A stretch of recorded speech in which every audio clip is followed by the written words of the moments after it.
15 नवंबर का दिन झारखंड के लिहाज से और संपूर्ण आदिवासी समाज के लिहाज से देखा जाए तो बेहद महत्वपूर्ण दिन है। 15 नवंबर को ही भगवान बिरसा मुंडा की जयंती है और 15 नवंबर ही झारखंड राज्य का स्थापना दिवस है। खबरों के मुताबिक देश के प्रधानमंत्री नरेंद्र मोदी का 15 नवंबर का झारखंड दौरा का कार्यक्रम तय हुआ है।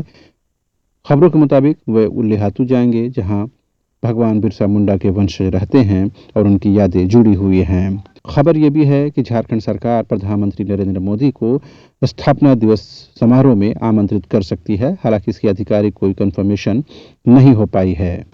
प्रधानमंत्री नरेंद्र मोदी के इस दौरे को आदिवासी हितों के संरक्षण और उसके उत्थान को लेकर देखा जा रहा है, लेकिन देखने वाले इस नज़र से भी देख रहे हैं कि छत्तीसगढ़ जो आदिवासी बहुल राज्य है, वहां पर 2 फेज में विधानसभा का चुनाव होना है, एक 7 नवंबर को और दूसरा 17 नवंबर को। उससे पहले 15 नवंबर को झारखंड जैसे आदिवासी पहचान वाले राज्य में प्रधानमंत्री के दौरे को कहीं न कहीं चुनावी राजनीति से भी जोड़कर देखा जा रहा है।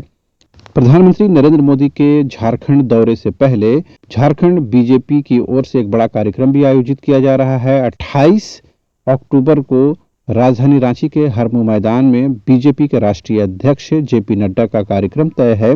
दरअसल इसी दिन बीजेपी के प्रदेश अध्यक्ष बाबूलाल मरांडी की संकल्प सभा का समापन होगा।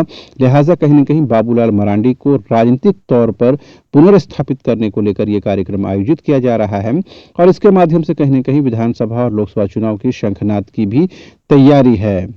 इस बीच झारखंड मुक्ति मोर्चा की ओर से खुद पार्टी के कार्यकारी अध्यक्ष हेमंत सोरेन ने तमाम जिला अध्यक्षों, प्रखंड अध्यक्षों के साथ बैठक की है और ये बताने की कोशिश की है कि चुनावी राजनीति में या चुनावी तैयारी में जेएमएम कहीं से भी पीछे नहीं है।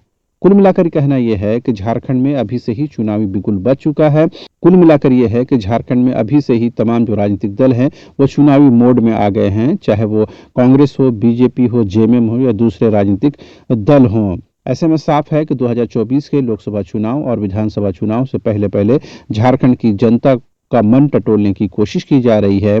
इसी के तहत झारखंड के मुख्यमंत्री हेमंत सोरेन एक बार फिर से लोगों की नब्ज को टटोलने के लिए, उन्हें जानने और समझने के लिए आपके द्वार आपकी सरकार कार्यक्रम का आयोजन किया जा रहा है और नवंबर में ही इस कार्यक्रम का श्री गणेश भी होगा और कहीं न कहीं ये बताने की भी कोशिश होगी कि सरकार जो है उनके हित में काम कर रही है। इससे पहले झामुमो ने अपने जिला अध्यक्षों के साथ जो बैठक की उसमें मुख्यमंत्री हेमंत सोरेन ने जो बातें कही हैं उसमें इस बात को खास तौर पर तरजीह दी गई है कि झारखंड सरकार के द्वारा जो भी कल्याणकारी योजनाएं चला रही हैं उसे घर घर तक पहुंचाया जाए। जाहिर सी बात है, सरकार ने पिछले 4 वर्षों में जो भी काम की है उसे जन जन तक पहुंचाने की कोशिश कर रही है और उसी के तहत अपने तमाम जिला अध्यक्षों को कहीं न कहीं दिशा निर्देश जारी किए गए हैं।